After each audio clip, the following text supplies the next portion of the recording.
ये कहते हो आज भी कि हम वफादार नहीं है, तो जैसा का मेरे वालिद ने कहा और मैं भी कह रहा हूं कि बना दो एक ब्रिगेड, बना दो एक बटालियन।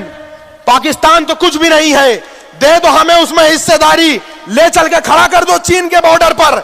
अगर जितना वो घुस आया है हम ना घुस गए तो हम शहीद हो जाएंगे, लेकिन हम वफादारी से पीछे नहीं हटेंगे। यह मेरी हैसियत नहीं है कि मैं कोई सियासी भाषण दूं, लेकिन मैं इस अजीम मेरठ शहर में आज करीब 1 साल से रह रहा हूं और यहां के नौजवानों के साथ बैठता हूं। यहां चाय का बहुत शौक है नौजवानों में, तो जब मैं बैठता हूं तो नौजवानों से बात करता हूं और अपने बड़ों की, अपने बुजुर्गों की दुआएं लेता रहता हूं। तो मैंने देखा है कि जब मजलिस, ऑल इंडिया मजलिस इत्तेहादुल मुस्लिमीन के बारे में या खास तौर से हमारे बैरिस्टर असदुद्दीन ओवैसी साहब के बारे में जब कोई बात होती है तो लोग बहुत मोहब्बत से कहते हैं, बहुत दिल से कहते हैं कि हां वो इकलौते शख्स हैं जो मुसलमानों की पैरवी कर रहे हैं, वकालत कर रहे हैं। इस बात का लोग एहसास भले करते हैं, लेकिन फिर न जाने उनके दिलों में, दिमागों में क्या बसा हुआ है कि जब मैं उठ के वहां से चलता हूं तो लोग कहते हैं, धीरे से कहते हैं कि अगर वोट दे दिया तो बीजेपी आ जाएगी। लोग ये कहते हैं कि अगर वोट दे दिया तो बीजेपी आ जाएगी। तो आप बुजुर्गों से और आप बड़ों से एक मैं सवाल खड़ा करना चाहता हूं कि मान लीजिए एक बार को आप सापा को या बसपा को या कांग्रेस को वोट दे देते हैं। सापा या बसपा को अगर आप वोट दे देते हैं और मान लीजिए कोई मुख्यमंत्री बन जाता है, कोई मुख्यमंत्री बन जाए, मान लीजिए अखिलेश यादव साहब मुख्यमंत्री बन गए और यहां इस मेरठ शहर में आप 2-4 विधायक भी जिता लो और हो सकता है 2-4 मंत्रालय भी उनको मिल जाए, तो आप बड़ों से मैं पूछना चाहता हूं कि ये जो आज मुसलमानों के मसाइल हैं, जो नौजवान मुसलमानों के जो मसाइल हैं, क्या वो हल हो जाएंगे? आपको क्या लगता है कि वो हल हो जाएंगे? जो मुझे लगता है कि ऐसे ही हवा में 5 साल गुजर जाएंगे और फिर 5 साल बाद सरकार आने की जब बात होगी तो ये कहेंगे कि बीजेपी ना आने पाए, बीजेपी ना आने पाए, और इसी तरह से करके कभी बीजेपी को हराने को, कभी जिताने के नाम पर हम मुसलमानों से वोट लेते रहेंगे। मुझे यही लगता है कि इसी तरह हवा में 5 साल गुजरेंगे। आज अखिलेश साहब सापा, जिनसे ज्यादातर मुसलमानों को अब की बार बहुत उम्मीद है, आज अखिलेश यादव, आप बताइए कौन से ऐसे मसाइल पे मुसलमानों की बात कर रहे हैं?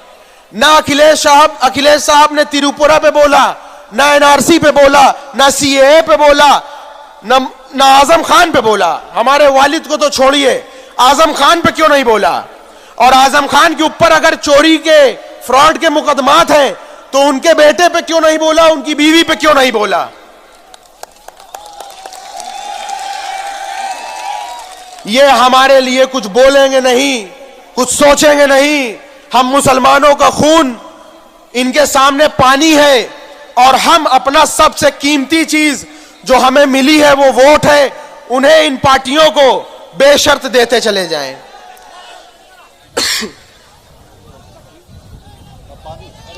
अपनी सबसे कीमती चीज बेशर्त इन्हें देते चले जाएं। हमारे बड़ों ने बेशर्त आज तक इन सेक्युलरिज्म का लिबादा ओढ़े पार्टियों को वोट देते देते इस उम्र तक आ गए हैं, लेकिन अगर अब हम नौजवान बेशर्त अपने सबसे कीमती चीज को बेशर्त इनकी झोली में डालते रहेंगे तो हम नौजवान और हमारी आने वाली नस्लें तबाह और बर्बाद हो जाएंगी। आप चाहते हैं, ये चाहते हैं कि हम इनको वोट देते चले जाएं और मुसलमानों के हालात बद से बदतर होते चले जाएं। अपने बड़ों से, जो हमारे बुजुर्ग हैं, उनसे मैं माफी भी मांगना चाहता हूं कि अगर उनको कोई बात ऐसी मेरी बुरी लगे तो मुझे माफ करिएगा, लेकिन मेरे अंदर जो कुछ जज्बात थे, मेरी अंदर जो कुछ सोच थी, उसे आपसे बयां करने आए थे। मेरे वालिद और मेरे चच्चा दो ही भाई हैं। मेरे वालिद को साबरमती जेल में रखा गया है और मेरे चच्चा का इनकाउंटर की नियत थी, झूठा इनकाउंटर की नियत थी। उनको नैनी जेल से ट्रांसफर करके बरेली जेल ला दिया। मेरे बड़े भाई हैं, उमर भाई साहब आज नहीं है, उनके ऊपर झूठा मुकदमा लगाया गया। सपा की सरकार में हमारे वालिद को जेल भेजा गया। मेरे बड़े भाई के ऊपर झूठा मुकदमा लगा करके उन पे 2.5 लाख का इनाम रख दिया गया। आज ये सब मसाइल हैं, तो मजबूरियों के वजह से हमें और मेरी मां को आज आपके पास आना पड़ रहा है। उलेमाओं से फतवा लेने के बाद मेरे वालिद ने कहा कि मेरी मां से वो खत पढ़वाएंगे जेल से भेज करके, और मुझे आना पड़ रहा है। आज मैं बैठा होता किसी कॉलेज में, किसी किताब को लेकर के पढ़ाई कर रहा होता, वकालत की पढ़ाई कर रहा होता, और मुझे आज आपके बीच आना पड़ा अपने वालिद, अपने चच्चा, अपने भाई की गैर मौजूदगी में। तो मेरे बड़ों, आप मुझे माफ करिएगा अगर मुझसे कुछ गलती हो जाए। आपका बेटा हूं और अपने नौजवानों का मैं भाई हूं, दोस्त हूं, तो मुझे माफ करिएगा। और मेरे साथियों ने यह भी कहा कि जो आपने इलाहाबाद में कहा था वो यहां जरूर बोलिएगा। तो मैं कहीं से सियासत सीख के नहीं आता, सियासी घर है मेरा। और मैंने इलाहाबाद में भी कहा था कि मछली के बच्चे को आप तैरना नहीं सिखाएंगे। तो आप कोई मुझे ये कहे कि सियासत सीख के आया है, तो ऐसा नहीं है। मछली के बच्चे को तैरना नहीं सिखाया जाता। और मैं कहना चाहता हूं कि जब मैं बचपने की बातें बताऊं आपसे, कि जब मैं छोटा सा था और अपने वालिद के लिए चाय, नमकीन, बिस्किट उनके दोस्तों के लिए जब उनके कमरे में लेके जाया करता था, तो उनके दोस्त उनसे कह रहे होते थे कि आप अपनी पार्टी बनाइए, आप अपनी पार्टी बनाइए। तो मेरे वालिद कहते थे कि अगर अपनी पार्टी बना लेंगे तो बीजेपी को फायदा हो जाएगा। और यही सोचते हैं आज मेरे वालिद जेल में बैठ करके, और इसी बात का अफसोस कर रहे हैं और इसी बात का मलाल कर रहे हैं कि आज हमने अपना एक रहबर नहीं चुना, हमने अपना एक कायद नहीं चुना। काश कि अपना एक कायद चुना होता। हमारे वालिद के मुंह से हमने जेल में ये सुना है, और इसलिए आज आपसे कहने आए हैं कि अपना एक कायद, अपना एक लीडर, अपना एक रहबर चुन लो। आप ये बीजेपी को हराने और जिताने के मसाइल को छोड़ दो। अगर हम 22% हैं और हिंदू वोट 80% है, तो अखिलेश यादव हिंदू वोट से बीजेपी को हराएं। हम मुसलमानों के पीछे न पड़े, हम मुसलमानों का पीछा छोड़ दें। अगर वो 80% है तो जाए बीजेपी को अपने वोट से हराएं, और हमारे पीछे पड़े रहते हैं। हमसे इनको क्या लेना देना, ये हमारे मसाइल पे नहीं बोलेंगे। हमारे लोगों के, हमारे नौजवानों के इनकाउंटर करे जाते हैं, जेलों के पीछे डाला जाता है, नौकरियों में हिस्सा नहीं दिया जाता है, ये हमसे पीछा छुड़ाते हैं। तो ये जाए बीजेपी को बीजेपी के वोट से हराएं, हमारे पीछे न पड़े। यही आपके बात लेकर के आए हैं आपके पास कि हम मुसलमान, अगर वोट का समुंदर है, अगर हम 21-22% है, तो हमें जरूरी नहीं है कि हम समुंदर है तो हम नदी नालों में जाके मिले। उन्हें जरूरी है, उनके लिए जरूरत है कि वो हमारे पास आकर के मिले। जब 150, 150, 200 सीट मुसलमानों की होगी, जब ओवैसी साहब की क़यादत में मुसलमानों की हिस्सेदारी होगी, जब मुसलमान सरकारें बनाने बिगाड़ने में दखल देगा, तो सरकार की कंडीशन होगी, हमारे नौजवानों की, हमारे नस्लों की नौकरियों की कंडीशन होगी। हम नौजवानों को IAS, IPS, डॉक्टर, इंजीनियर बनाने की कंडीशन होगी। ये बीजेपी को हराने जिताने की बात नहीं है, ये मुसलमानों, हम लोगों के मसाइल को और आने वाली नस्लों को उनका हक हिस्सा दिलाने की बात है। तो आपसे गुजारिश करना है कि आप अपना अमीर चुनिए। और सबसे जरूरी बात, ये जो हमारे ऊपर जो आज ये हमारे ऊपर जो खतरा है, ये खतरा न बीजेपी के वजह से है न किसी और के वजह से है, ये खतरा हमारे अपने आप के खुद के वजह से है। जब कुरान के फरमान से जब हम हटते हैं तो मुसलमानों को ये सामना करना पड़ता है। अल्लाह ताला ने कुरान में फरमाया है कि अगर सफर में निकले हो तो अपना एक अमीर चुन लो, अगर सफर में निकले हो तो अपना एक अमीर चुन लो। और आज जो इतना लंबा सफर हम करके आए हैं बिना अमीर के, हमने अपना सियासी अमीर कभी नहीं चुना। हमको आपको अपना एक सियासी अमीर चुनना पड़ेगा। इसी की कीमत आज मुसलमान चुका रहा है, बंटवारे की कीमत मुसलमान चुका रहा है। जो यहां दंगे हुए थे, गदर हुई थी, उसकी कीमत चुका रहा है मुसलमान। और कीमत चुकाते चुकाते कहां चले आए, आज हम कहां चले आए। पहले तो कांग्रेस ने कीमत वसूल किया और अब ये धर्मनिरपेक्षता का लिबादा ओढ़े जो पार्टियां आई हैं, याद रखना मेरे भाइयों, ये धर्मनिरपेक्षता का लिबादा ओढ़े हुए हैं। जिस दिन इनको यह एहसास हो जाएगा कि मुसलमानों का वोट हमें नहीं मिलने वाला, तो ये बीजेपी और आरएसएस से खतरनाक हो जाएंगे। इस बात को याद रखिए, ये सिर्फ सेक्युलरिज्म का पर्दा ओढ़े हुए पार्टियां हैं, ये बीजेपी से खतरनाक है। बीजेपी से तो हमें कोई शिकायत नहीं है, जिनसे कोई उम्मीद नहीं होती उनसे कोई शिकायत नहीं होती। अगर हमें शिकायत है तो इन पार्टियों से है, अगर हमें शिकायत है तो इन पार्टियों से है जिन्होंने हमारा वोट लिया, हमारा इस्तेमाल किया, अपनी सरकारें बनाई। 7% 8% वालों ने अपनी सरकारें बनाई, बेशर्त हम वोट देते चले गए और इन्होंने हमारे मसाइल न देखे, न बोले, न हमारे लिए कोई काम किया। बीजेपी तो हमारी खुली दुश्मन है। बीजेपी तो हमारी नफरत में, हमारी मुखालिफत में अपनी सरकार चलाती है, अपनी पार्टी चलाती है।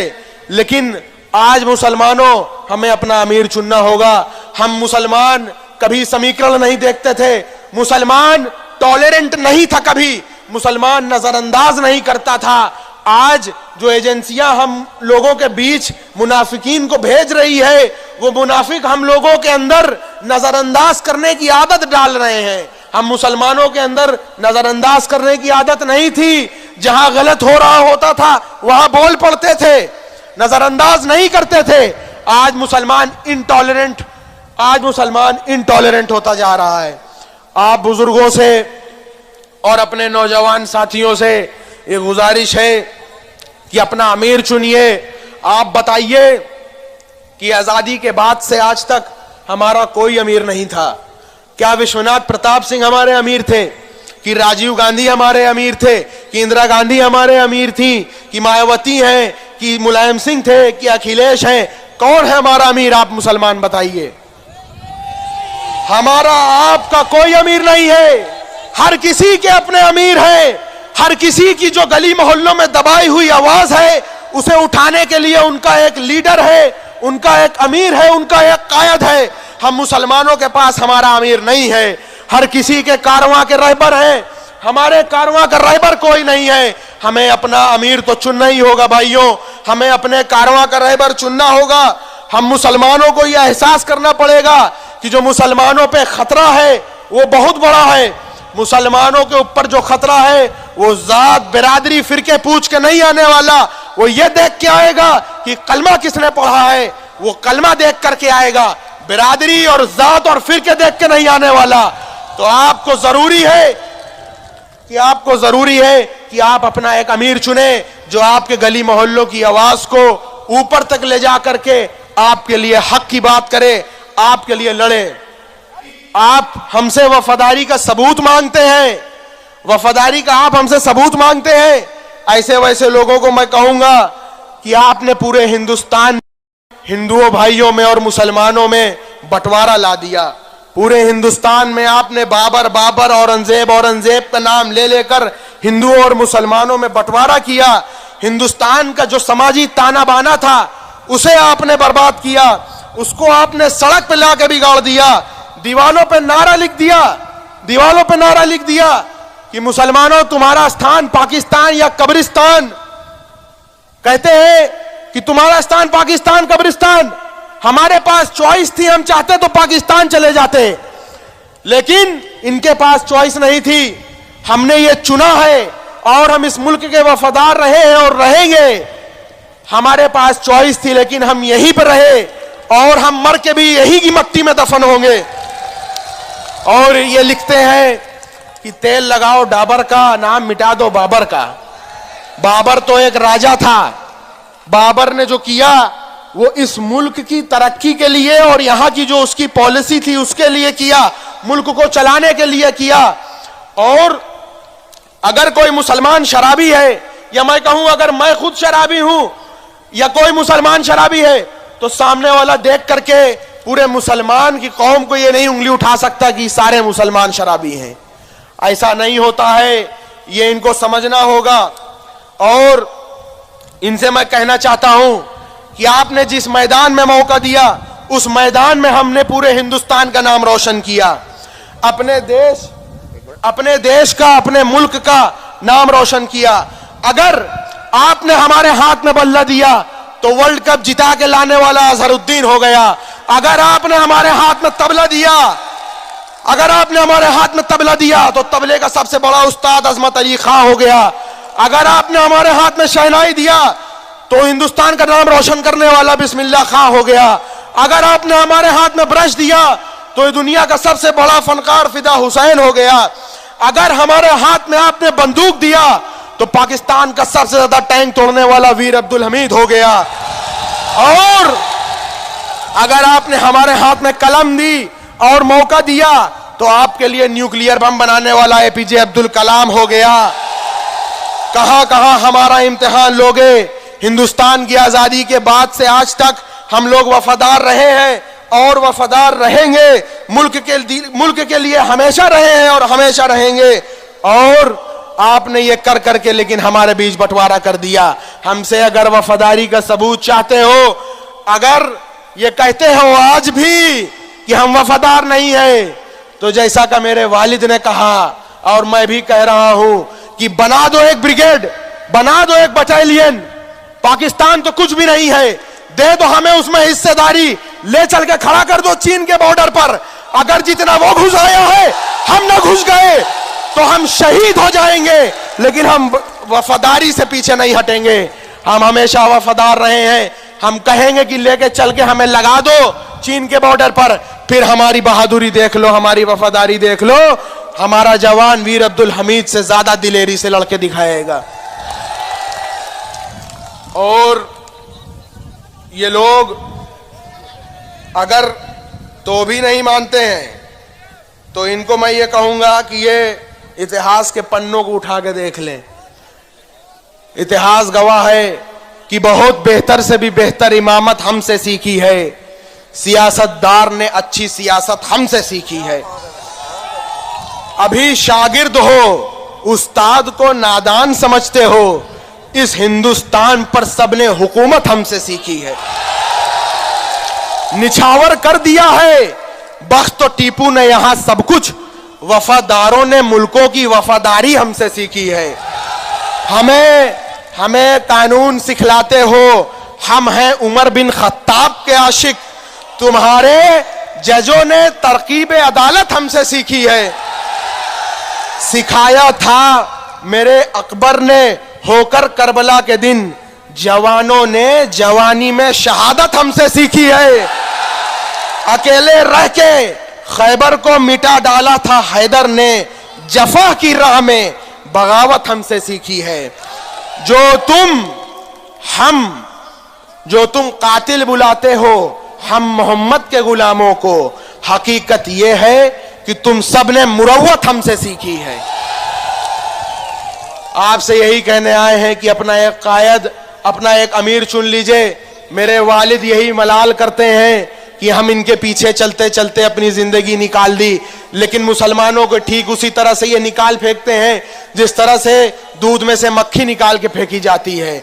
आप लोगों से गुजारिश है कि जब हम यहाँ मजबूत हो जाएंगे तो जैसे हमें दूसरों के पास जाना पड़ता है, इंशाअल्लाह दूसरे हमारे पास आएंगे और हमारी सरकार में हिस्सेदारी होगी।